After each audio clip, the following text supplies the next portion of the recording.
The doorbell rang just as I was helping Emily transfer from her wheelchair to the couch. We'd been in our new house at Willow Creek Estates for exactly 3 days. "Can you get that?"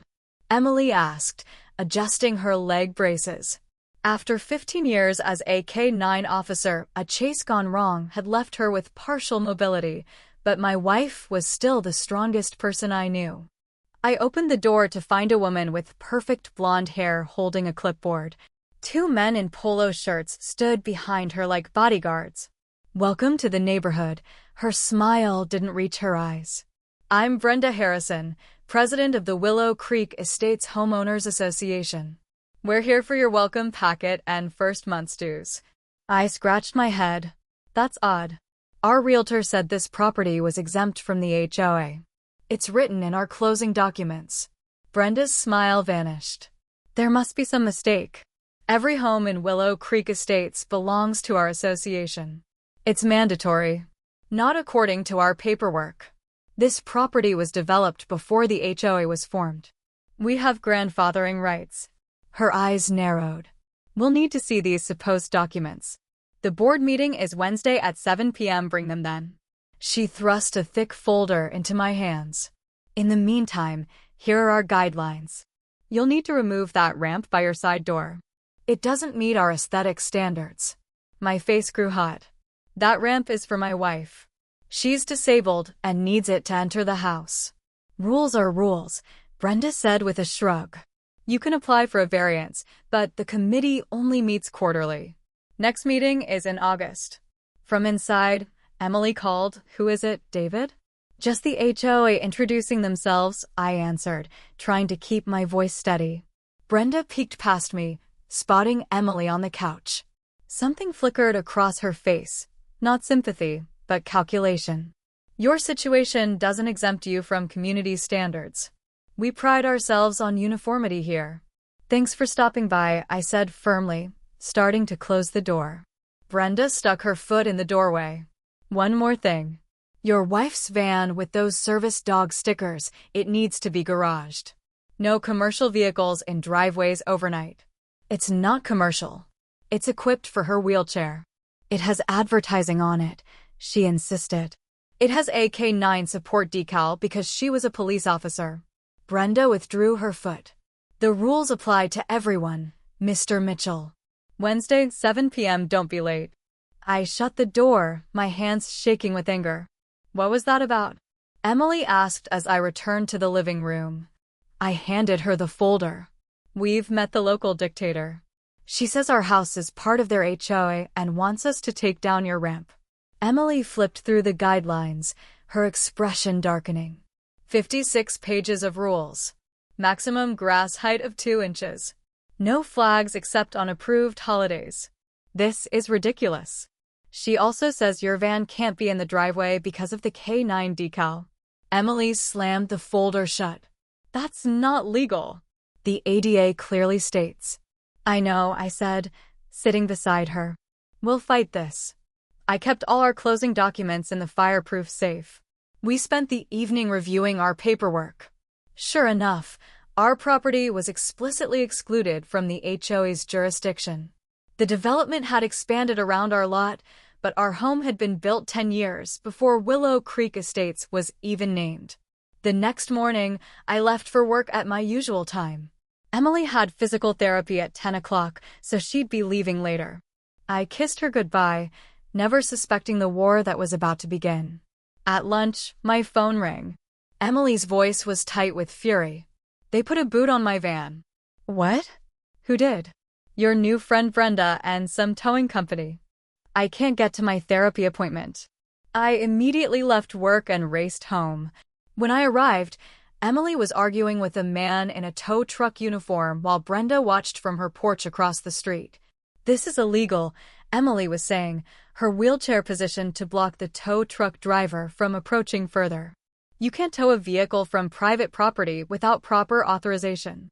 "Ma'am, I have authorization right here," the driver said, waving a form signed by the HOA president for violation of community standards.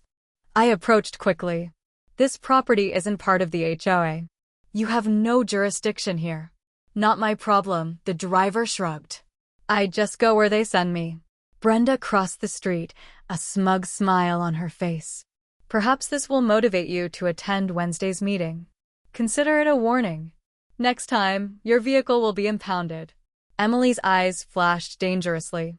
Few people knew that beneath her calm exterior was a woman who had taken down armed suspects and commanded respect throughout her police career.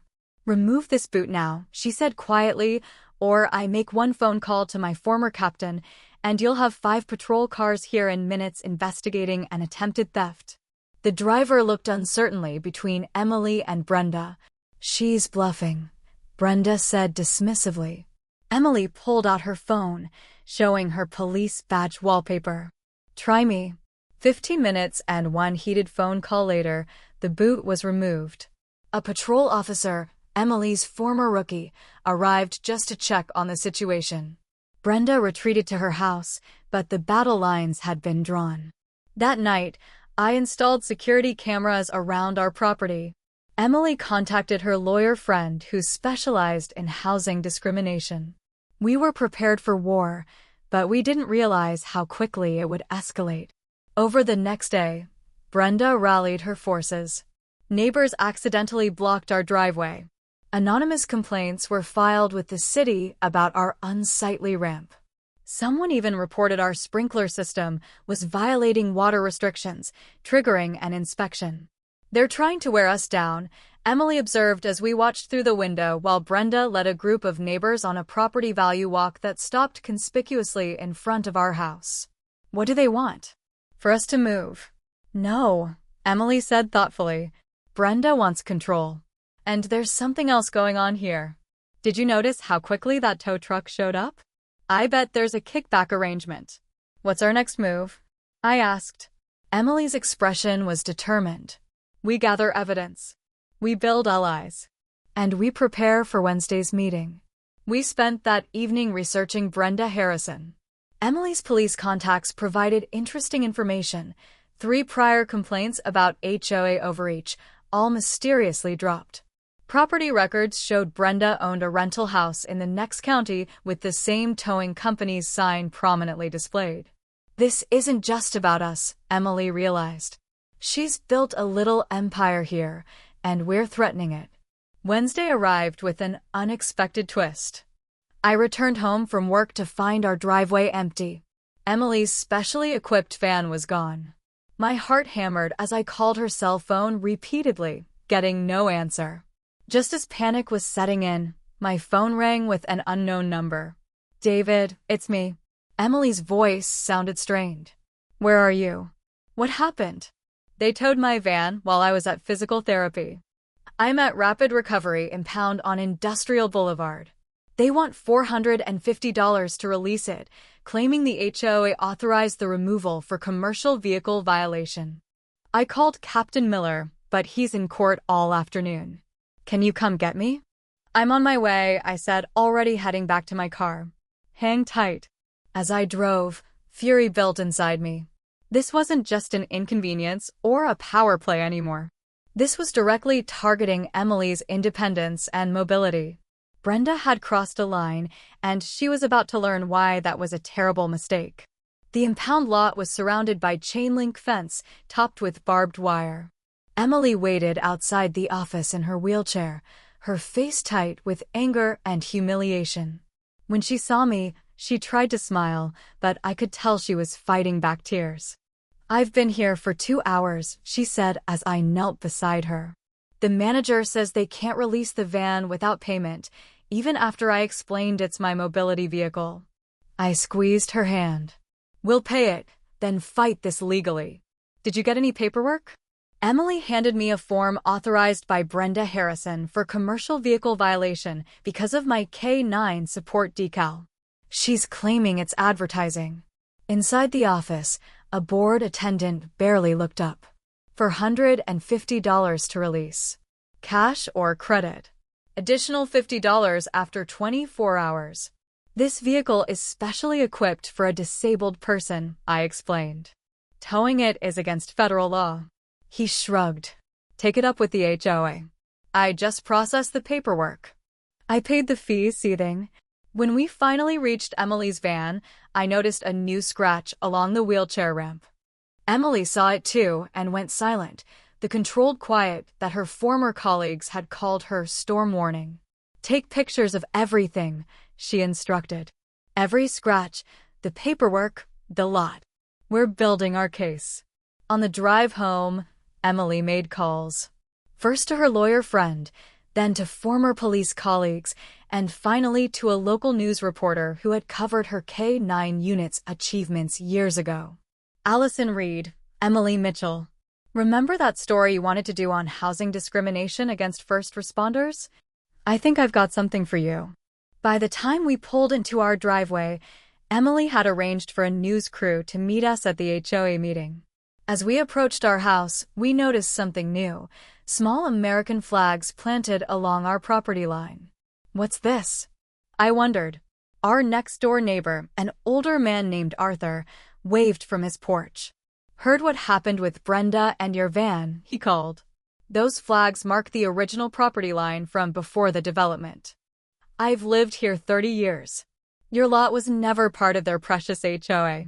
Emily smiled, her first real smile of the day. "Thank you, Arthur.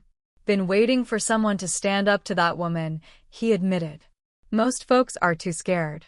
She got the Gonzalez family evicted last year over a dispute about their food truck." Inside, we prepared for battle. Emily changed into her formal police uniform, the one she'd worn for commendation ceremonies. Though retired, she was still legally allowed to wear it for certain functions. She pinned her medals and badges carefully, then added her service photo with her K-9 partner, Max, to her wheelchair pouch. "Psychological warfare," she explained when she caught my questioning look. "Brenda wants to shame us. I'm going to remind everyone who they're really dealing with." The HOA meeting was held in the community clubhouse, a building with a single small ramp hidden around back. When we arrived, Emily immediately noted the ADA violations. "Front entrance must be accessible," she murmured, taking photos. Strike one. Inside, about 30 neighbors sat in neat rows facing a long table where Brenda and 4 board members presided. A sign-in sheet circulated, which Emily photographed before signing. "Non-compliant homeowners will have 2 minutes to present their case," Brenda announced, not looking up as we entered. "Board decisions are final." Her voice faltered when she finally noticed Emily in full uniform. Whispers rippled through the room. "Officer Mitchell?" Brenda recovered quickly. "You're out of order. We haven't called your case yet." "Actually," came a voice from the doorway. "I believe they're right on time." Heads turned as Captain Miller entered in uniform, followed by 2 other officers and a woman with a press badge. Brenda's face flushed. "This is a private meeting. Media is not allowed." "Public meeting in a public space," the reporter, Allison, replied cheerfully. "HOA meetings in the state fall under open meeting laws when they involve governance decisions." Emily positioned her wheelchair at the center aisle. "We're here to resolve several issues, Brenda. First, the illegal towing of my ADA-compliant vehicle. Second, the harassment regarding our property, which documents prove is exempt from your HOA." Brenda's knuckles whitened around her gavel. "We have no record of any exemption." I stepped forward, placing our paperwork on the table. Original deed, 1978. Property survey from 2003. Title insurance documents specifically noting HOA exemption. And I added, sliding forward a final paper, a cease and desist letter from our attorney regarding ADA violations. Captain Miller stepped forward. "We're also investigating a pattern of selective enforcement and possible kickback arrangements with rapid recovery towing. Several residents have now filed complaints." The room erupted in murmurs. A woman stood up nervously. "They towed my son's car last month because his university sticker counted as signage. Cost me $400 to get it back." Another resident joined in.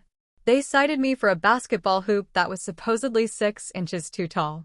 Brenda banged her gavel repeatedly. "Order. These complaints are not on tonight's agenda. I move to table them." "I move to add them," said a board member, an older woman who had been watching the proceedings with growing concern. "And I move we review the towing company contract, specifically the portion that pays for Brenda's vacation home landscaping," said another. Brenda's face went pale. "Judith, that's completely inappropriate." "Is it?" Judith shuffled some papers. "Because I've been reviewing the financial records as treasurer, and there are several payments to Harrison Landscape Design, registered to your son's address." The room went silent. "I think," Emily said into the quiet, "we've identified the real problem. And it's not our K-9 support decal." Allison's photographer captured Brenda's expression perfectly as Captain Miller stepped forward. "Mrs. Harrison, we'd like you to come down to the station to answer some questions about possible misappropriation of funds." As Brenda was escorted out, still protesting, the remaining board members quickly voted to recognize our property's exemption, refund our towing fees, and launch an audit of all HOA finances. Outside afterward, neighbors gathered around Emily, sharing their own HOA horror stories. Arthur brought us a celebratory bottle of wine. "You've changed everything," he said. "People have been afraid to speak up for years." Emily looked thoughtful. "This isn't over. HOAs serve an important purpose when run properly. The problem was corruption, not the concept." "What do you mean?" I asked. She smiled, the expression that had always meant she was forming a plan. "I think I might run for the board. Someone needs to ensure this doesn't happen again." As we drove home, Emily's phone rang. It was Allison from the news station. "This story's catching fire," she said excitedly. "I've had 3 other HOAs in the county reach out with similar complaints. How would you feel about a larger investigation? With your background in law enforcement, you'd be the perfect consultant." Emily caught my eye, raising an eyebrow in question. I smiled. "Sounds like retirement just got more interesting." "I'm in," Emily told Allison, "on one condition. We focus on solutions, not just exposing problems." After hanging up, Emily gazed out the window at our neighborhood. "You know what this means, right? That Brenda picked the wrong person to mess with?" "Yes," Emily laughed. "But also that we need to get ready. Once the story breaks, there will be people from all over needing help with similar situations." "Good thing I married a fighter," I said, reaching for her hand. "Good thing I married someone who knows when to pay the towing fee and when to call for backup," she replied, squeezing my fingers. "Now let's go plan our next move." Sirens wailed in the distance as I paced our living room. Emily sat calmly in her wheelchair, phone in hand, a slight smile playing on her lips. The clock on our wall read 8:03 a.m. "They're here," she said, looking out the window. 2 police cruisers pulled up across the street, right in front of Brenda's pristine Tudor home with its perfectly trimmed hedges. The whole neighborhood stopped to watch.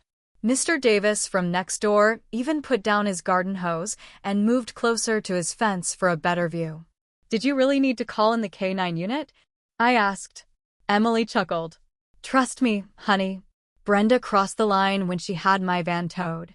Plus, when I called Miller, he mentioned they've received other complaints about our little HOA." Officer Jenkins, tall with her dark hair pulled back in a tight bun, stepped out of the first car with Ranger, her German Shepherd partner. From the second car emerged Captain Miller himself, Emily's former boss, along with another officer I didn't recognize. Brenda burst through her front door in her silk robe, coffee mug in hand, face twisted in shock. "What is going on here?" she demanded, loud enough for the whole block to hear. I couldn't help but snap a quick photo. After months of her taking pictures of our violations, this felt like sweet justice. Officer Jenkins approached with Ranger at her side. "Mrs. Brenda Harrison, I'm Officer Jenkins. We've received several reports about possible illegal activity connected to Willow Creek Estates HOA." Brenda's face turned ghostly white. "That's absurd. What kind of illegal activity?" "Financial irregularities, intimidation, and possible fraud," Officer Jenkins replied, her voice level and professional. "We need to see the HOA financial records immediately. This is outrageous." Brenda sputtered, pointing directly at our house. They put you up to this. They're just mad about the towing. Captain Miller stepped forward. Ma'am, these allegations came from